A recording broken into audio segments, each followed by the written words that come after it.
OK, páno, mne to dačo vyplo tuto, takže technicky som to dal dokopy, pokračujeme ďalej. Čiže tvorba vytvoriť tieto akordy od daných tónov. Čiže tu máme durovo veľký septakord, mám vytvoriť od E. Takže durovo veľký septakord má intervalovú stavbu veľká tercia, malá tercia, veľká tercia nad ňou. Ja si to tuto takto, aha, už som to začal. Takže nič, chytím a napíšem C, E, G, H.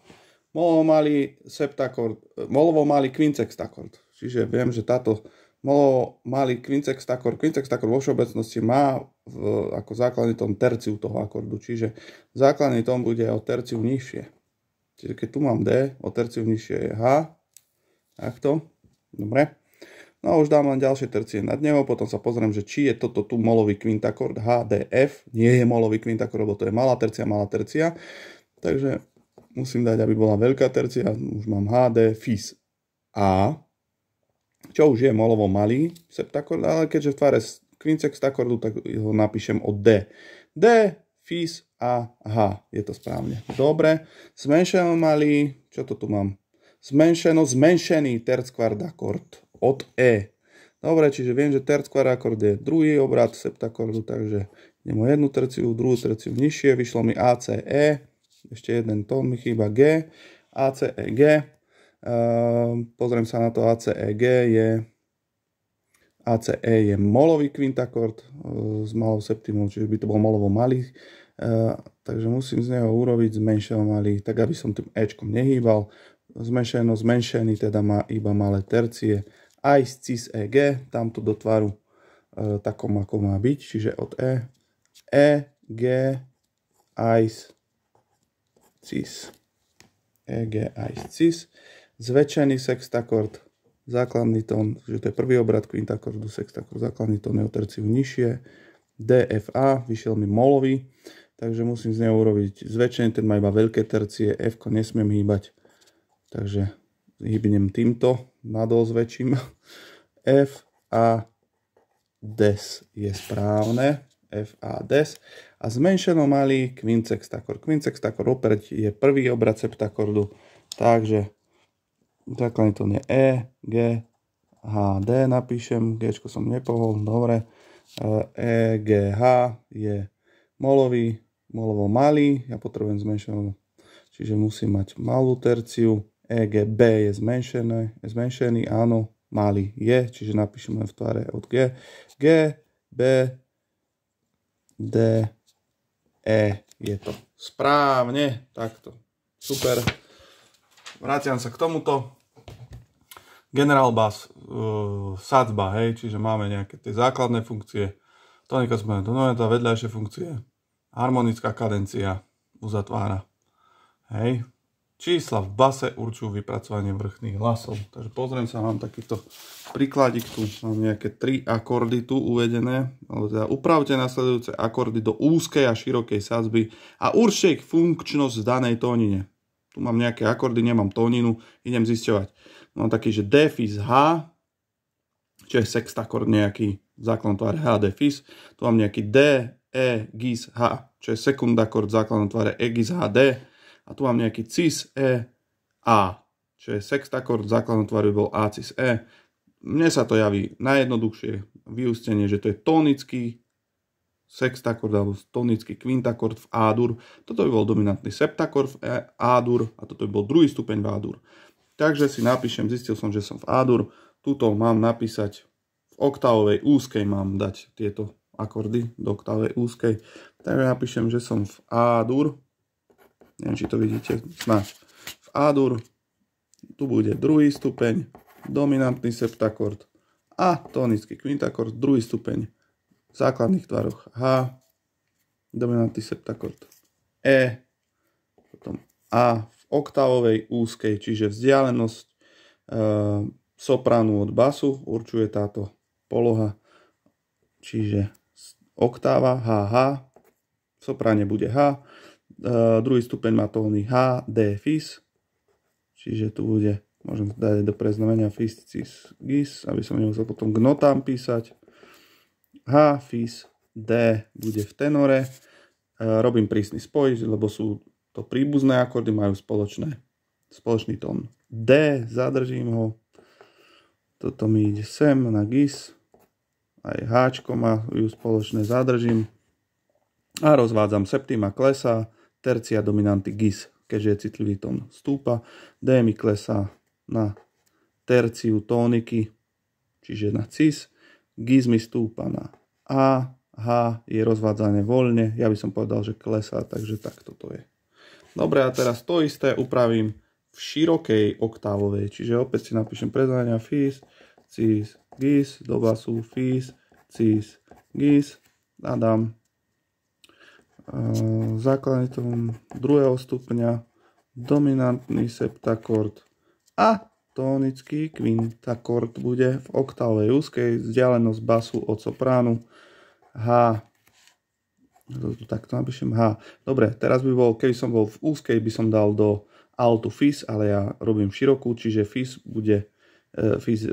nebude, príde až D. H, FIS, preskočím D najbližší, preskočím H a najbližší potom je FIS. Hej, v tenore FIS. A teraz, čo môžem zadržať? Zadržím H, zadržím, lebo tu je akord E, GIS a D. H zadržím, D zadržím, FIS mi stúpa na E, GIS mi potom stúpa, keďže je to citlivý tón, tercia dominanty stúpa na príjmu tóniky, septima mi klesá na cis a či H je rozvádzané voľne, ja by som ho dal na A, aby to končilo pekne takto zmiešanou sadzbou, široká, zmiešaná, zmiešaná. Ďalej pokračujeme. Ďalej nás čaká čo?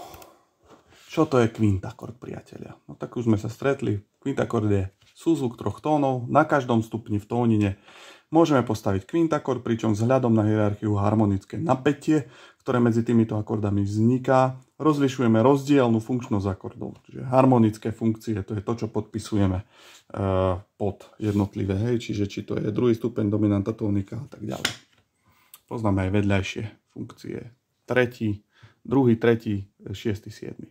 Kvintakord do štvorhlasu upravujeme tak, čiže to sme tu videli, že jeden tón musíme nevyhnutne zdvojiť. Dbáme, aby sme nezdvojili 7. tón, ktorý je citlivý, pretože citlivé tóny rozvádzame v smere svojej citlivosti. A tým pádom by sme museli dva citlivé tóny rozviesť v oktáve, vznikli by nám paralelné oktávy. Pri obratoch toto pravidlo zachovávame, pričom pri úprave sextakordov do štvorhlasu pre istotu používame úpravu sextakordov ako samostatného. Samostatný sextakord je ten, ktorý nemá zdvojený bas. Ak za sebou postupujú dva sextakordy, dbáme, aby jeden bol samostatný, druhý nesamostatný. Vzťahy medzi kvintakordami z hľadiska funkčnosti sú dvojaké. Akordy, alebo teda funkcie, ktoré sú príbuzné, a akordy, funkcie, ktoré sú nepríbuzné. Príbuzné, ako som už ukazoval v príklade, majú spoločný tón, spájame, zadržíme, ostatné tóny vedieme na najbližšie akordické, ostatné hlasy vedieme na najbližšie akordické tóny.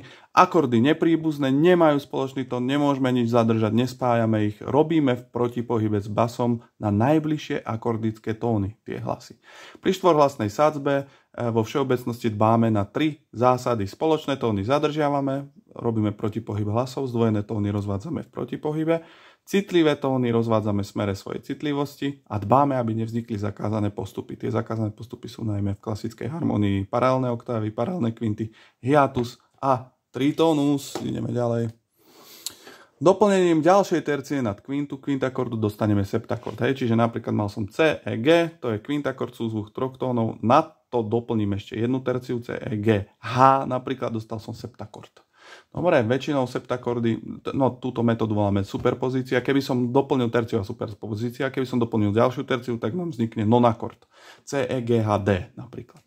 So septakordami sa v tonálnej funkčnej harmonii stretávame najmä na 2. stupni, 7. stupni a dominantnom stupni na 5. Ten, ktorý je na 2. stupni, spravidla vystupuje v tvare molovo malého septakordu alebo zmenšenou malého septakordu, čiže v C-dur D, F, A, C alebo D, F, A, C, pretože vychádzame z harmonickej durovej a tam má 6. znížený. 7. stupeň septakord na 7. stupni je pravidla zmenšenou zmenšený, H, D, F, As alebo zmenšenou malý, H, D, F, A a na dominante existuje väčšinou, teda vystupuje dominantný septakord. Obraty septakordu sú prvý obrat kvinsextakord, terckvardakord, sekundakord. Pri úprave do štvorhlasu nedvojíme žiadny z tónov, pretože máme 4 tóny tvoria tie septakordy, takže musíme použiť všetky. Keby sme mali nejaký tón opustiť, tak, alebo teda urobiť neúplné znenie akordu, tak opúšťame kvintu septakordu, pretože ona nám o tom akorde toho povie najmenej. Ideme ďalej. Čo sú to melodické tóny? Melodické tóny obohacujú harmonický priebeh, ozdobujú a dopomáhajú plynulému lineárnemu horizontálnemu priebehu hlasov. Čiže to máte také, že stojí akord, povedzme 2 doby a sopráne sa hýbe ešte 2/4 nad tým, ktoré obohacujú tú melodiku. Poznáme, môžete vymenovať prieťah, striedavý melodický tón, prechodný melodický tón, následný melodický tón, anticipáciu ostinátov. Označujeme ich číslami v base, čísla nám určujú vypracovanie horných hlasov alebo priebeh horných hlasov. Sekvencia, čo to je sekvencia? Definícia. Sekvencia je melodicko-harmonický útvar, ktorý sa opakuje od rozličných stupňov, pričom mení svoj charakter, harmonickú štruktúru. Sekvencie poznáme diatonické, chromatické. Diatonické sa dejú v rámci tóniny, čiže používajú iba tie tóny, ktoré tá tónina nám ponúka. A preto vnútorne menia svoju intervalovú štruktúru, pretože sa prispôsobujú, hej, tej stupnici. Chromatické zachovávajú tú intervalovú štruktúru, ale vybočujú z tóniny, opúšťajú tú tóninu veľmi rýchlo. Máme tuto takýto príkladík, ukážem veľmi rýchlo. Takýto nejaký, to sme robili, takýto, nie takýto.